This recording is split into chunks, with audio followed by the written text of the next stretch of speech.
नमस्कार, मैं हूं आपके साथ हेमंत कुमार। और आज अगर हम बात करें युद्ध की तो सबसे पहले और सबसे जो बड़ी बात है वो ये है कि आज हो गई है तारीख 21 अप्रैल। और 21 अप्रैल के दिन एक तरफ वार्ता का दौर जिसको लेकर चर्चा है पूरी दुनिया में, दूसरी तरफ है जिस तरीके से लेबनान पर हमले हो रहे हैं, इजराइल की तरफ से कहा जा रहा है कि सीज फायर का उल्लंघन किया गया, उसकी भी चर्चाएं हैं। तो आज दोनों की बात इस वीडियो में करेंगे। और 21 अप्रैल को आखिरकार जंग के हालात क्या हैं, ईरान इजराइल अमेरिका की इस जंग में ये अब किस करवट जाती हुई नजर आ रही है, इसको जरा समझते हैं। तो सबसे पहले हम बात कर लेते हैं ट्रंप की, क्योंकि ट्रंप ने यह कहा कि मैंने ईरान में सत्ता बदल दी है और जल्द ही बड़ी डील हो सकती है। अगर ऐसा नहीं हुआ तो सेना हमले के लिए तैयार है, हम सीज फायर को आगे नहीं बढ़ाएंगे। ये आप संक्षेप में समझ लीजिए। अब आएंगे कि ट्रंप ने जो कहा उसको विस्तार से देखते हैं। ट्रंप ने यह कहा कि उन्होंने ईरान में सत्ता ही बदल दी है। अब सीएनबीसी न्यूज से बातचीत कर रहे थे ट्रंप, और उन्होंने ये कहा कि अमेरिका और ईरान के बीच में एक बड़ी डील होने जा रही है बहुत जल्दी। अमेरिका और ईरान में ये डील जल्दी हो सकती है और मौजूदा हालात में ईरान के पास समझौता करने के अलावा कोई दूसरा विकल्प नहीं है, ये ट्रंप का कहना है। ट्रंप ने इसके साथ साथ चेतावनी भी दी। ट्रंप ने कहा कि अगर डील नहीं हुई तो अमेरिकी सेना हमला करने के लिए तैयार है और आदेश जैसे मिला कार्रवाई कर सकती है। ट्रंप ने इस दौरान साफ किया कि वह सीज फायर को आगे नहीं बढ़ाएंगे। उन्होंने यह भी कहा कि हमारे पास ज्यादा समय नहीं है।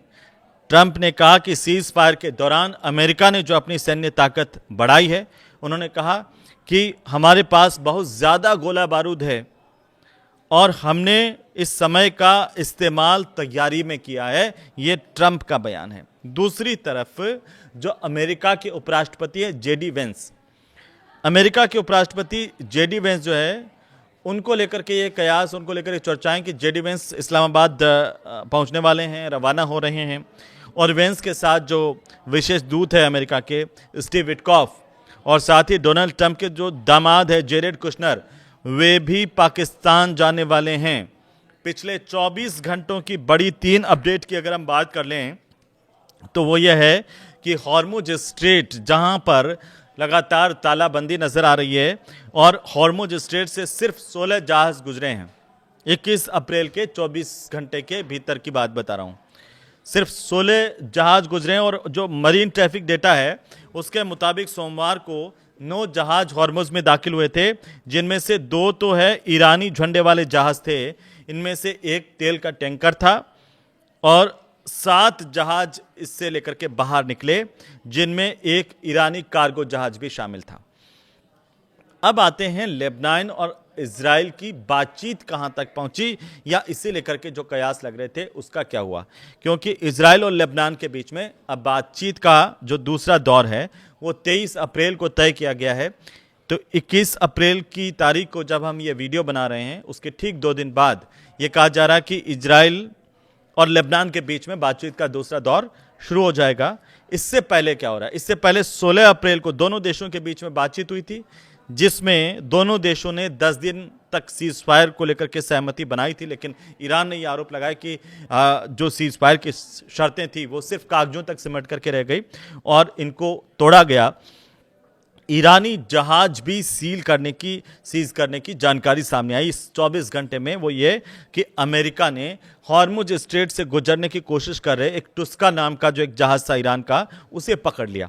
और ये जहाज दरअसल चीन से लौट रहा था। इस पर चीन की प्रतिक्रिया भी सामने आई थी, जिसको हमने पिछले वीडियो में विस्तार से बताया था। चीन ने कहा था ये चिंताजनक है। ईरान ने इस पर काफ़ी नाराजगी भी जताई और कहा कि अंजाम भुगतने के लिए तैयार रहें। अब सबसे पहले बात यह आ जाती है कि अभी जो खबरें आती है युद्ध से जुड़ी हुई, उसमें यह है कि पाकिस्तान ने एक बात कही है, बयान पाकिस्तान की तरफ से आया। वो बयान ये आया कि अमेरिका से बातचीत को लेकर के ईरान के जवाब का पाकिस्तान को अभी इंतजार है, क्योंकि पहले ये कहा जा रहा था कि अमेरिका और ईरान के बीच में सीधी बातचीत इस्लामाबाद में हो सकती है। लेकिन कुछ तनाव के हालात बने 20 अप्रैल को, और उस दौरान ये हुआ कि तेहरान ने मना कर दिया कि बातचीत नहीं करेंगे। अब पाकिस्तान कह रहा है कि दोनों पक्षों के बीच में बातचीत को लेकर ईरान के जवाब का भी वो इंतज़ार कर रहा है। और पाकिस्तान के सूचना मंत्री हैं अताउल्ला तरार, उन्होंने ये भी कहा है कि पाकिस्तान अभी भी कूटनीति और बातचीत के रास्ते पर आगे बढ़ रहा है, लेकिन इस मामले में ईरान का जो फैसला वो बेहद अहम है। तरार ने यह कहा कि 2 हफ्ते के बाद का जो सीज फायर है वो अब जल्द खत्म होने वाला है और ऐसे में ये फैसला आगे की स्थिति तय करने में काफी महत्वपूर्ण भूमिका निभाएगा। दोनों देशों के बीच में अगर बातचीत होती है तो सीज फायर आगे बढ़ेगा, वरना युद्ध वापस शुरू हो सकता है और इसके मायने पूरी दुनिया के लिए ठीक नहीं होंगे, अच्छे नहीं होंगे। ये जानकारी अभी तक की सामने आ रही है। इस युद्ध को लेकर के आपकी राय क्या है? क्या बातचीत से बात बनेगी या फिर अब वो स्थितियां आ गई हैं वापस, जब एक तरफ अमेरिका कह रहा है कि हमने तो सीज फायर के अंदर अपनी तैयारी कर ली और दूसरी तरफ ईरान है वो भी यही कह रहा है कि हमने भी पूरी तैयारी कर रही है, तो आप आइए बाहर निकलिए और अगर हमला करने की कोशिश की तो हम आपको बख्शेंगे नहीं, ईंट का जवाब पत्थर से देंगे। इस पर आप क्या सोच रहे हैं? आपकी राय क्या है? हमें ज़रूर बताइए, कॉमेंट कीजिए। नमस्कार।